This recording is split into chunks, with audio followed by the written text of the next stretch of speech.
Greetings! Joey Boswell again. Hegel and the Terror. This is the one we've been waiting for.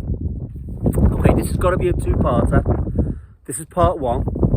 Today we're asking, what was the terror? What was the terror of the French Revolution? What was Hegel's view and phenomenology? Was the terror inevitable? Was it justified? By justified, I mean, was there another way to get rid of the absolute monarchy of Louis XVI and for the new republic to fight its external enemies who were intent on destroying it? Could another, less violent, less terroristic path have been taken? And if that peaceful path was blocked, well, why was it blocked? So, if phenomenology is about the development of spirit, social consciousness, over time, does Hegel see the terror, in case the wind blows away, does Hegel see the terror as a necessary development in social consciousness? Doesn't that mean we can justify any terroristic action? So, short answer, right, we know that Hegel celebrated the French Revolution on its anniversary. For Hegel, I think the beginning, I'll explain why, I think that the terror of the French Revolution was necessary, if a tragic and horrible step in the education of the social mind. And we really shouldn't repeat it. That's, I think, is the lesson. Okay, so this is not a straightforward justification, nor a condemnation of the terror. It's about learning lessons. So Hegel describes how the mind or spirit or social psychology of French society plays out. But it's not an ex post facto, after the fact justification, okay, that he's talking about. His project is to show how this social consciousness moves historically. And one of spirit's moves is for the self to try to become all of reality. For example, in the confrontation of the master and the slave, the self or the will, famously in Hegel's account, wants to be answerable only to itself. The master wants to be everything. Okay? Self as reason, the reason of Descartes, René Descartes, and the Enlightenment, that demands autonomy. So when the monarchy is deposed, absolute freedom, as Hegel labels it, he calls it absolute freedom, or reason is placed on, almost literally on the throne of France. And reason therefore becomes the truth and the power to make truth. So paragraph 584, this brings on the scene spirit in a form of absolute freedom. It is consciousness of its pure personality, and with that of all spiritual reality. And all reality is solely spiritual. The world is for it absolutely its own will, and this will is universal will. 590 describes the terror this way.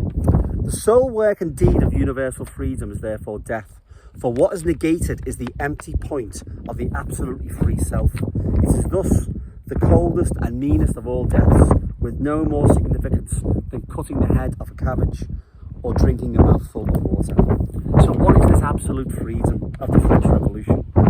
So the sole purpose of absolute freedom is death. That looks a bit pretentious, doesn't it? Anyway, let me explain what absolute freedom is a bit more detail. For Hegel, this moment of absolute freedom didn't begin with the revolution of 1789, the storming of the Bastille, the dictatorship of Robespierre. The concept of reason as absolute freedom was created by the Enlightenment generally, and was finally realised in spectacular fashion during the revolution, when the revolutionaries decided that nothing would stand in the way of reason. Absolute freedom. Humanity makes the rules, and it's not going to be bound by tradition. That meant confront the power of history, power of tradition, and superstition. So absolute freedom meant the use of the educated mind, basically, to determine the truth. They're all lawyers, by the way, the French revolutionists. They're all clever, university-educated people. So tradition, on the other hand, that meant subjecting yourself to the dictatorship of ignorance. So France would be rebuilt from scratch by human intelligence. I mean, that sounds a reasonable proposition. A new legal system, new weights and measures, things like the kilogram, decimalization. The world uses it today, you know. Every aspect of life was put under the microscope of reason. So these transformations, they were inspirational for people across Europe, from the poet Wordsworth to, you know, all the lovies and all the progressive people of the time. They wanted to rid themselves of ignorance yesterday, inheritance of yesterday, by re-examining everything, a ruthless critique of everything that existed, as Marx would later describe. Anyway, they would start at year zero, or year one of the French Revolution, as they described it. Absolute freedom meant that we had to reevaluate even time itself. For example, the revolutionaries, we probably know, they renamed the days of the week, the months of the year. But they even went as far as dividing the day into 10 hours, and each hour into 100 decimal minutes, and each decimal minute into 100 decimal seconds. So an hour was therefore 144 conventional minutes. So the revolutionaries actually restarted the clock of history by saying that 1792 was year one.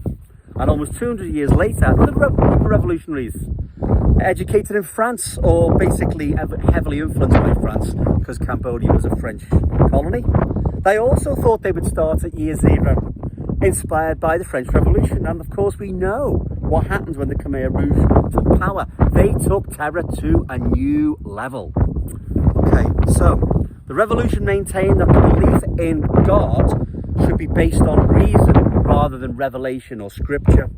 So if you remember deism we talked about, deism's proposition was that there is a God, but a very distant one. The deist God created the laws of nature, and they were accessible to the human mind via reason. Robespierre himself promoted the religious cult of the deist God. He called it the Supreme Being, the cult of the Supreme Being. An estimated 400,000 people assembled at what, to us moderns of the 21st century, that must look like, comedy really. But Robespierre, he led a ceremony to honour the cult of Supreme Being, Supreme Reason, and they sang hymns of praise and all this stuff, reasonable hymns. That took place where the Eiffel Tower stands today, and the French artist David, he was the artist of the French Revolution. He painted a picture of the scene. He actually designed the event, built a hill in the middle of Paris to showcase the ritual. So absolute freedom and enlightenment, idealism, they developed alongside, as I said in the last video, a desire for authenticity in religion and a turn from the orthodoxy of Catholicism, with its pictures and icons, statues and holy relics and holy bones and holy feet and holy toes. So I move away from the, like the bones of saints. So I move away from this towards personal faith in a religion. That's what in a religion. I don't need all this stuff because God's there. Okay. So as described in the last video, this encourages to doubt everything. I also explained that faith means doubt in the existence of God, because faith means certainty in my own belief, not certainty of God. That's just a quick aside.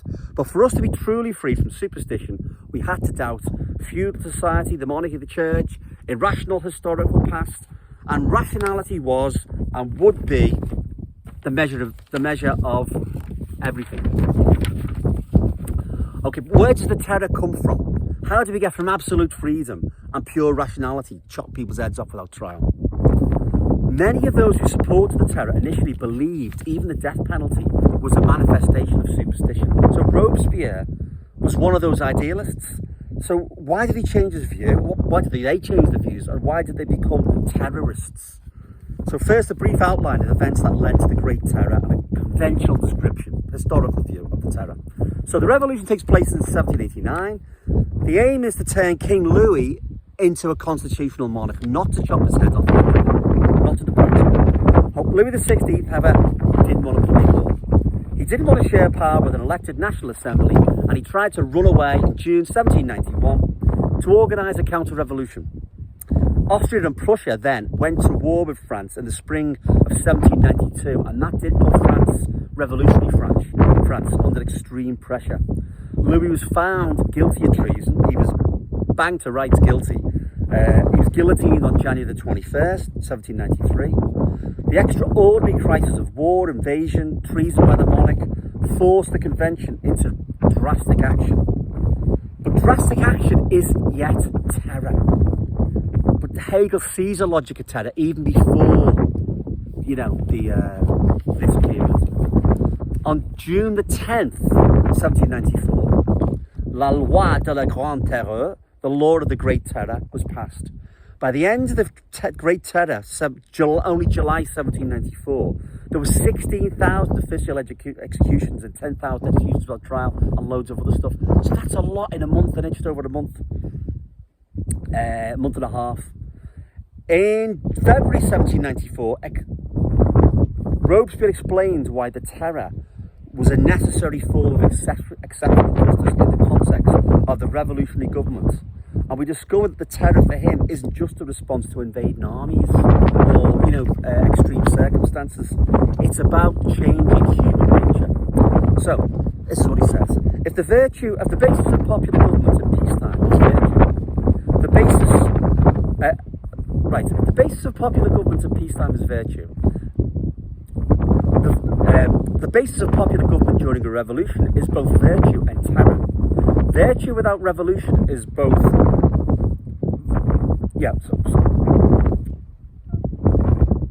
virtue without which terror is baneful. Let me start again. If the basis of popular government in peacetime is virtue, the basis of popular government during a revolution is both virtue and terror. Virtue without which terror is baneful, terror without which virtue is powerless. Terror is nothing more than the speedy, severe and inflexible justice. It is thus an emanation of virtue. It is less a principle in itself than a consequence of the general principle of democracy applied to the most pressing needs of the patriot homeland. So, the word virtue that Robespierre keeps on stressing, he's obsessed with, that's a direct reference to a French Enlightenment thinker, Montesquieu, who wrote 50 years before the Revolution. Montesquieu was amongst the influential thinkers of the French Enlightenment. He criticised the excesses of absolutism, and he wrote Spirit of the Laws, and that defines a major principle of a democratic government as virtue, which according to Montesquieu, virtue is the love of laws and of our country. Okay, so terror is simply, according to Robespierre, an emanation or a product of virtue. Robespierre thought that it was imperative to implant virtue into the French people themselves and to root out those who didn't have this quality. The search for virtue logically entailed a search for what was not virtuous. To purge a virtuous society of the non-virtuous was also, therefore, one of the drives towards terror, purity. The reign of terror accelerated the rejection of the hierarchy and the corrupt and the intolerant influences of religion.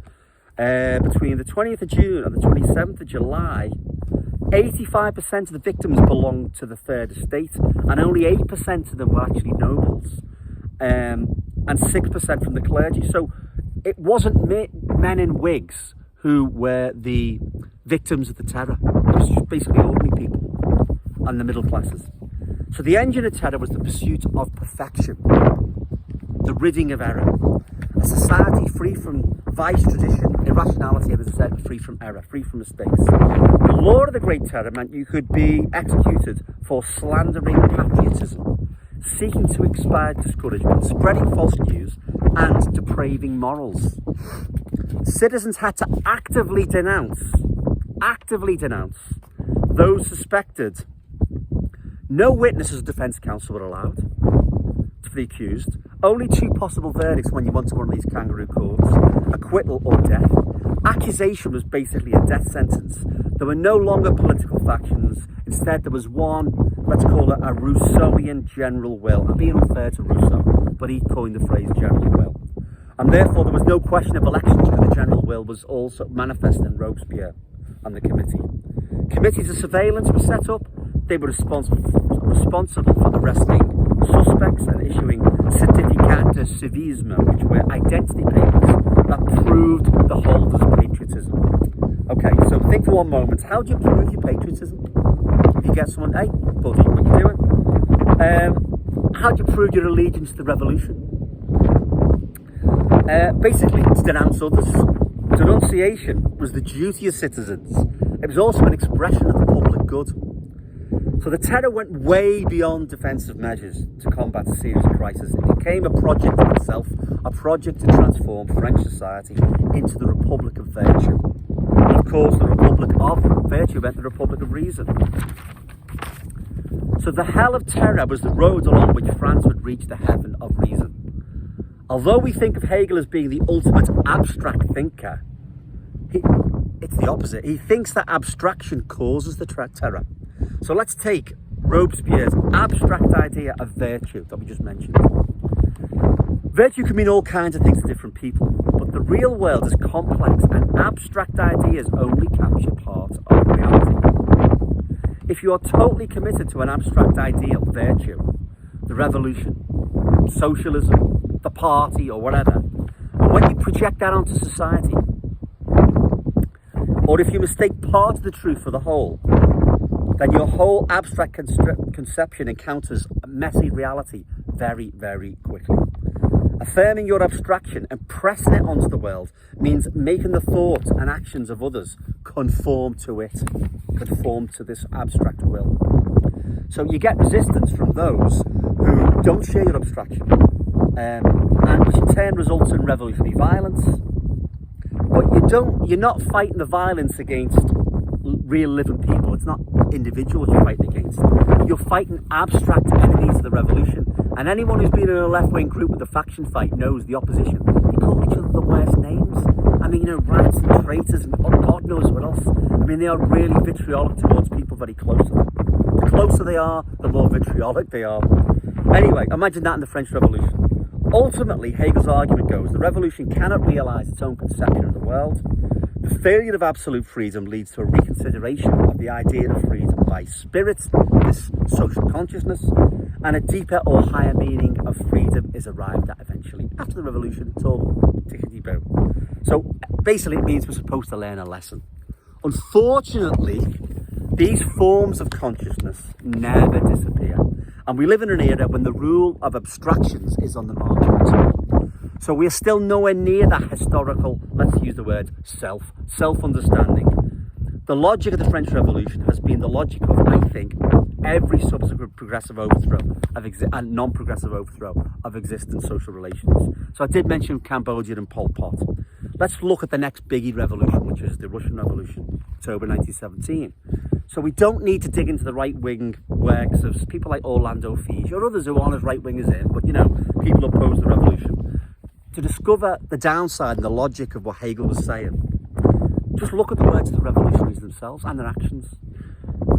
So, for example, this isn't to say that, by the way, before the revolution, Lenin planned a campaign of terror, because before October, nothing could be further from his mind.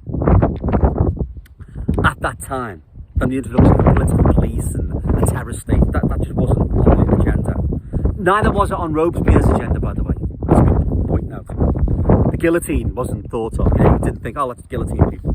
Okay, so Lenin was against. He wasn't Lenin and Robespierre wasn't wildly naive, but and not too optimistic. But nothing wrong being optimistic. But Lenin was against a standing army and a regular police force. In creating a secret police and a repressive state apparatus, it seems that he was just reacting, same as the French Revolution. He's reacting to obstacles on his way. White guards, foreign intervention, and so on. And he had to improvise, and he did actually. He followed the logic of revolution and the necessity of class struggle. But actually, what he really did was he deviated from Marxism in almost every way you can think of. Although for another video series. But within a few weeks of the revolution, the creation of the secret police became a vital tool of the revolution itself. There was a strike on the 7th of December 1917 by the middle classes, the bank and public officials, and that seems to have been the trigger point for the consolidation of this new apparatus of terror. So the selection of Felix Dzerzhinsky as its leader seemed a completely natural move on Lenin's behalf. Lenin said, we must find a staunch proletarian Jacobin. The French Jacobins were the left wing of the revolution. And surely we shall not find our own Fouquier-Tinville who will be able to tame the encroaching counter-revolution. Now, Fouquier-Tinville was the lawyer of the French Revolution, the one who pronounced sentence in Robespierre's time. He also got the bullet. Again, Lenin was invoking and copying directly the French example. I mean, he said proudly the Bolsheviks were Jacobins. Perhaps in response to Hegel, it's important to note that in revolutions, time passes very quickly. Crisis does follow upon crisis. You haven't solved the first one, and a second one comes along. The actors in the crisis feel like they are actually influencing events. I'm introducing the net, I'm introducing war communism, I'm in control, the party's in control. But actually, there's no time to think, only to react. But in a sense, this kind of does prove Hegel's point, because it's not necessarily the subjective decisions of the players that count. Yeah, it's the Hegelian notion of spirit. It's not some kind of conscious individual who is weighing up all the concrete political circumstances. It's just the opposite, in fact. Events tend to control the actors, and not vice versa. And it's only much later, with the slow passage of philosophical time, the longue durée, that we get to understand the meaning of social actors in the swirling chaos of revolution. It takes us a long time to do so. So there are two time frames, therefore, at work. There's the slow time frame of philosophy, where you can look back and say, that was barley. And there's the split-second stopwatch of political necessity. So you think you're building the revolution, but in fact you're strangling the revolution. And every step towards the creation of the new model human being takes me in the wrong direction. So in early June 1918, Dzerzhinsky and one of his left social revolutionary deputies gave a joint press interview. Subtlety wasn't really one of Ian Felix's strong points, but honesty was, though. So he said this: the public and the press misunderstand the character and tasks of our commission, the checker, the secret police. We stand for organised terror. This should be frankly stated. Terror being absolutely indispensable in current revolutionary conditions. We terrorise the enemies of the Soviet government in order to stifle crime at its inception. The commission consists of 18 tested revolutionaries. Execution is only admissible by unanimous decision of all the commission members in a plenary session. Of course, we should be relieved to know it's not just a few of them. Of course, even then we can make mistakes, but this is the punchline. But so far, there have been no mistakes, as is proved by our records of proceedings.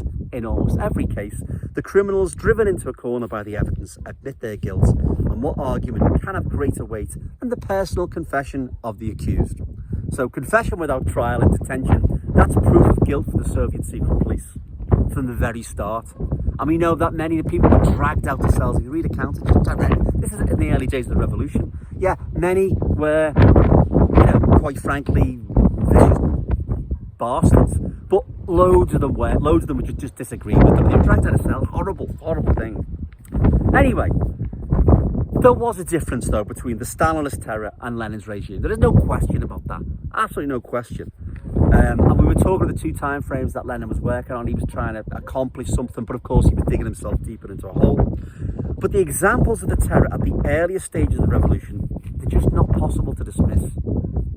They're not possible to dismiss if you call yourself a Marxist. Impossible. You can't just go, it's okay, 18 armies and stuff like that, because it started before that and it continued afterwards. And also, it's in the bones of the revolution. Let me read you an example. Lenin himself. How to organise competition. This is December 1917. Now, there's no big white armies marauding around. This is not happening. But this is what he says. The start of the revolution. A pledge of success in achieving the single common aim to clean. Listen to the word clean. It reminds you of the Robespierre one about virtue, doesn't it? Clean the land of all vermin. Horrible phrase. Of fleas, of rogues, of bugs. These are human beings, by the way. The rich and so on and so forth. The rich and bugs. I mean, yeah, I can understand you using these. It's impassioned, but bear with me. It goes on. In one place, half a score of rich, a dozen rogues. What's a rogue? Half a dozen workers who shirk their work will be put in prison. So if you're not working hard enough, you get put in prison. In December 1917, weeks after the revolution, in another place they'll be put to cleaning latrines, a worker if you're lazy. And a third place they'll be provided with yellow tickets after they have served their time, so that everyone shall keep an eye on them. So you've got to wear a Star of David almost on you to prove you're a shirker, you're a bit lazy. As harmful persons until they reform. In fourth place, 1 out of every 10 idlers will be shot on the spot. Now that's in December 1917. In my view, that is, we look back, that's unnecessary. Lenin thought it was probably necessary. He thought the revolution's in the hole of good, but he was digging his way out. Not climbing out, he was digging his way out of it. But if you put that statement, I guarantee, if you put that statement about shooting 1 in 10 workers who are work shy, if you put that in any Marxist literature movement today, I guarantee anyone who watches this video, please respond to me. If you represent workers today in any form and you ask them if they'd like that in their absence review policy, by the way, there's a meeting with the boss, would you like to come in? Can I bring my union rep in? Yeah, sure thing, yeah. We don't recognise unions in the workers' state, but yeah, what's the meeting go like? So you sit down there with the union rep like that. I'm in the NEU, so the National Education Union. Hi, you sit there with management opposite. So anyway, so what do you think about, I noticed that you haven't been, your work's been a bit down, hasn't it? Yeah, it's been, I agree, it's not been. So we're going to have to shoot you because we've got to set an example to the others. And it is the revolution, and we want to create the yeah, I get it now. Okay, yeah. So do you think maybe you could put me on a support plan? Yeah, well, not really, because that's for the other 9. It's 1 in 10. We've got to kill them. So, sorry, that's my comic look. So the possible outcomes for absenteeism are starving, prison, or being shot. So it's a mixture of cold logic and purifying fire. That's the revolution. So, okay, I'm being a bit hard on the revolution there. But it's just trying to explain that no matter what you do, there is a logic in it. Now, that's just as a quick historical overview. Next time, we'll come on why why Hegel thought that there was an inbuilt kind of and philosophical terms. That's a quick historical overview. So, from sunny Lanzarote, see you next time. See you later.